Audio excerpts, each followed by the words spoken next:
Yo, what's going on, guys? Crispy Flakes here. I gotta be 100% honest, guys. I did not expect to make this video so soon. I knew I was gonna be making this video at some point in the season just because it was destined to happen. But it turns out, man, according to Shams, that Gordon Hayward fractured his fifth left spleen appendix fingers. I don't really know, man. It was technical doctor stuff that I really didn't get. What I came out of it, man, says he's got a fractured finger already, man. Like, literally, since the Utah Jazz days, Gordon Hayward has legitimately, man, be made out of glass. He's already injured after signing that, what a lot of people deem was a ridiculous contract to begin with. Now, I don't know the extent of the injury at the making of this video, but what we do know, man, is that Gordon Hayward already injured before the season's even started. So maybe it's one of those things that he can put like a splint on it and play through it. But even with that, like playing with a fractured finger, I'm going to guess it's probably not very good for basketball. I don't really know, man. So for today's video, what we're going to do is we're going to take a look at this Charlotte Hornets team with an injured Gordon Hayward. Like I said, I do not know the extent of the injury, so I might be overestimating or underestimating the timetable that will take to actually heal from this. But really the idea is here is like how exactly can the Hornets, who just paid this guy, what was it, $120 million, bounce back early on in the NBA season? Can they do the right moves out there? Can they put the right rotation together to ensure that they can still get off to a good start and maybe fight for the 8th spot in the NBA playoffs with, you know, LaMelo Ball as their new franchise point guard, right, guys? So before we get going on this video, I need you guys to drop that like and, of course, subscribe if you're new to the channel. And yeah, man, like I said, I expected to make this video, just not so dang soon. So as far as the injury goes, I put it at 60 days, which would be roughly 2 months. Like I said, I don't know if that's an overestimation or an underestimation, man, but I think it works for the sake of this video. I don't think he misses the entire season, but I also don't think he plays right away either. So that's kind of what we're going for with that injury. So right now, looking at the roster with an injured Gordon Hayward, well, of course, you got LaMelo Ball, you got Malik Monk, Miles Bridges, PJ Washington, Cody Zeller, you got Scary Terry, Devontae Graham off the bench right there. Now, as far as like their wing depth, it's not great. I mean, Cody Martin is like, he's fine. He's a bitch ass 3-point shooter, so hopefully he can improve on that, man. But I wouldn't exactly put the early success of my team into Cody Martin. Like, I do think they need to go out there and find somebody.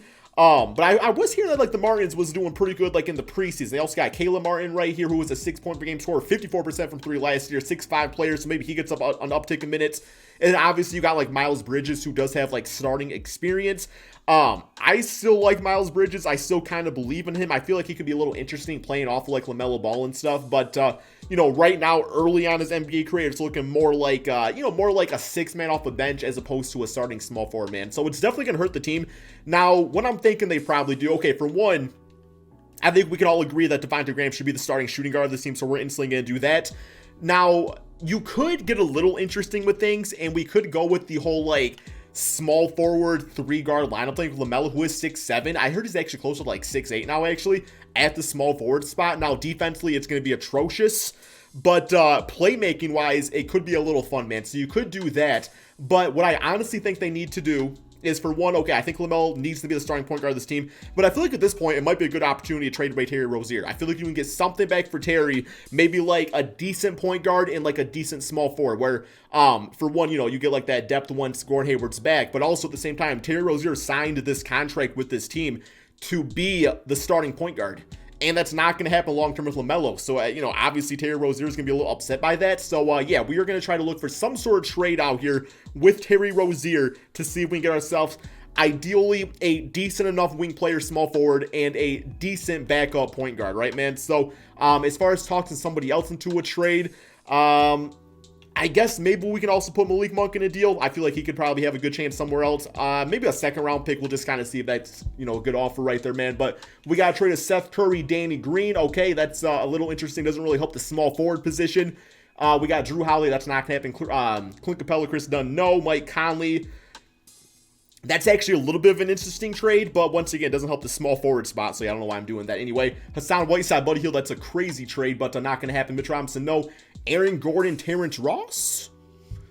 I actually could get behind this one a little bit right here, man. You get a really good scoring 6-man Terrence Ross, and you also get Aaron Gordon. Now, the thing about this from the Magic's perspective is that they already have Cole Anthony and Markelle Fultz, so I don't really see how Terry Rozier fits into that.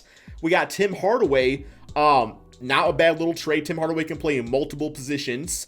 As far as the Dallas Mavericks, I mean, Luka technically plays point guard, but I still feel like Terry Rozier fits in with that team nicely. Also, Malik Monk would work in their offense just as like a guy that can play off of everybody else. That's kind of how the system works, where it's like you run through Luka and Kristaps, and if you can like shoot the basketball, you know, you'll make the team, you know, pretty happy, right, man? So I like that trade so far.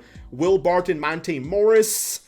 Monte just signed an extension. Don't really see that happening. Lonzo Ball. Hey, could this trade make sense here, man? You get JJ Redick. And it doesn't really help right now, though, man, because once again, it's like you don't really have like a small forward with these guys, so that's not going to work either. Marcus Aldridge, no. Andrew Wiggins, I don't really see the Warriors or Hornets doing that type of trade, although it's not that bad. It's actually a little interesting, but I don't really see it going down, man. So out of all these trades, I feel like this one makes the most sense. Tim Hardaway just came off of one of his best seasons in the NBA. Very efficient. Like I said, can play multiple positions, which works out nicely. Once he has to like go to the bench, you also get a pretty good prospect in Josh Green. Now, I'm not guaranteed Josh Green would be part of a deal like this. It's just for the sake of the video. But yeah, Terry Rozier, Malik Monk for a little younger, you know, a younger really version of Tim Hardaway, a volume shooter and a second round pick. I like it for both sides, man. In the short term, I feel like it really helps out both teams. So what we will do now is we will put Tim Hardaway at the small forward position. He goes up to a 79 overall player. It solidifies LaMelo Ball as the starting point guard. You still have Devontae Graham. What this allows in the short term for this to be LaMelo Ball's team and see what he can do with it. To me, it's not a playoff team, but it's something. And then, like I was saying, and you just get Josh Green, get some minutes out there. Once we still need a point guard, though, man. We still need a point guard, so we gotta look out for that. But once Gordon Hayward's back, then Tim Hardaway goes back to a shooting guard. Miles Bridges back up small forward, and it still kind of works out nicely, man. So yeah, let's real quick here. Let's also try to get a point guard for this team because, like I said, I still think that's gonna be pretty important. That's kind of funny. You go from literally having no or too many point guards to not enough point guards. So we will do a trade of, I don't know, we'll do Cody Martin, I guess, and I'll even toss some Bismack beyond, but maybe Vernon Carey gets some minutes as backup center. Not really sure, man. We'll see what's offered up here. It doesn't need to be anybody special, just needs to be like a person. Patrick Beverly, it's a little bit too special, man. A little bit too special. Alfred Payton, get a draft pick out of it. There we go, Alfred Payton. Sure, why not, man? Frank Ntilikina gets the start for the Knicks now. I like it. Alrighty, so yeah, that for the starting five. We will go with this probably for like our second unit. I'm going to go with a pretty tight rotation too, man. Like I said, I feel like it's a good opportunity, at least for the man LaMelo to get a lot of minutes. I'm putting like 38 a game. I like literally want him going out there getting minutes and getting reps and stuff. So we will go with this for our rotation. I like it. And yeah, let's get some more minutes to Vernon Carey. He gets to develop now too. All right, let's simulate up until the point where Gordon Hayward is no longer injured. Hopefully it's around like this time period right there. But in that time period, I mean, maybe they're somewhat competitive. Hey, they're actually looking damn, bro. They were off to a 3-game win streak, then instantly lost 4 in a row, then won another game. Okay, so they're actually like roughly a 500 team with this lineup, and now things are kind of going to hell a little bit. But I will say, if you could get through this period without Gordon Hayward and be like just below 500, that's a big time W. Oh, there we go. He's back healthy, man. So here we go. Adjust rotation manually. So what we have is a team that is currently 12-18. That's not bad. I mean, 11th in the conference. You can make a little run with Gordon out there. Who knows what happens, right, man? So what we will do now is put Tim Hardaway back at shooting guard. That's fine. I'm good with that. And real quick here, before we put Gordon back in the lineup, looking at the player stats on the season, Tim Hardaway, 14 points, 3 rebounds, 2 assists. Like, if he's doing that short term, that's a big time W. LaMelo, as it being his team, 18 points, 7 rebounds, 6 assists. You'll lovely seeing that. And then Devontae Graham obviously can be a big time scorer like he was last year for the team. So I do feel like it's not bad, man. Let's go ahead and put him back in the lineup though and see if this team can actually make the playoffs now. So now you're looking at LaMelo, Devontae, Gordon Hayward, PJ, Cody Zeller with Tim Hardaway, Miles Bridges, Alfred Payton. And once again, I do want to give some minutes out here to the backup center, Vernon Carey, who I think deserves some minutes, man. We'll see what we can do with it though. Get him at like 18 a game, that should be fine. Let's get Gordon playing a little bit more at about 33. There we go, man. So let's go ahead and finish up this season.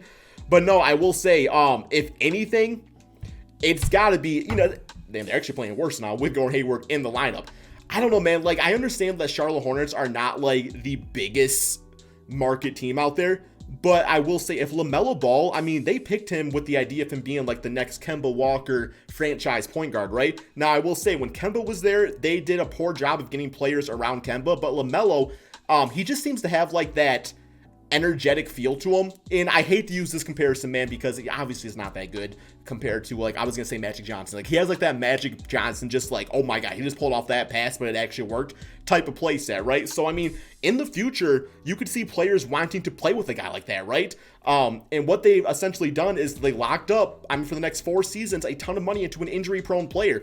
And sure, it's like, okay, they can free up money on the cap space other ways, because LaMelo's not going to be doing a big time extension for like 3-4 years, but still people are going to be like, okay, like, I understand I got paid this much money, I understand this is, we have LaMelo out there, but yeah, how are we going to win a championship when Gordon Hayward's 34 now on 2 broken legs, man, and still getting paid $30 million in our cap space? So I don't really know. I just still feel like in hindsight, it was a really poor choice. And that's nothing against him as a basketball player. I love Gordon Hayward. I feel like it's very unfortunate with the injury history, but who knows, man. So look at the record, 33-48. Team did not make the playoffs. Not that I really expect them to in real life. I mean, if they did, it's because LaMelo has a rookie of the year type of season, but also Gordon Hayward's completely healthy and can play like all-star Gordon Hayward. So yeah, looking at the stats right here, I mean, LaMelo all rookie team. He was rookie of the year, so that's nice to see.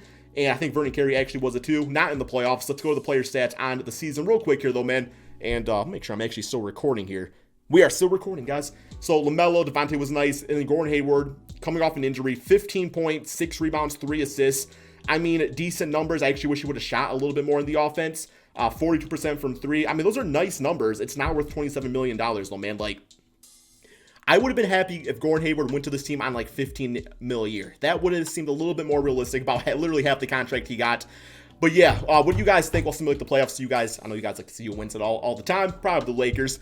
But what are your guys' thoughts on this, man? Like, are we making too big a deal out of a fractured finger? Or is it just kind of like a little tease towards what exactly we are going to be seeing going forward? And early on, it's kind of a bad omen, if anything, man. So hopefully you guys all enjoyed this video. Be sure to drop that like, subscribe if you're new to the channel, and peace out, my friends.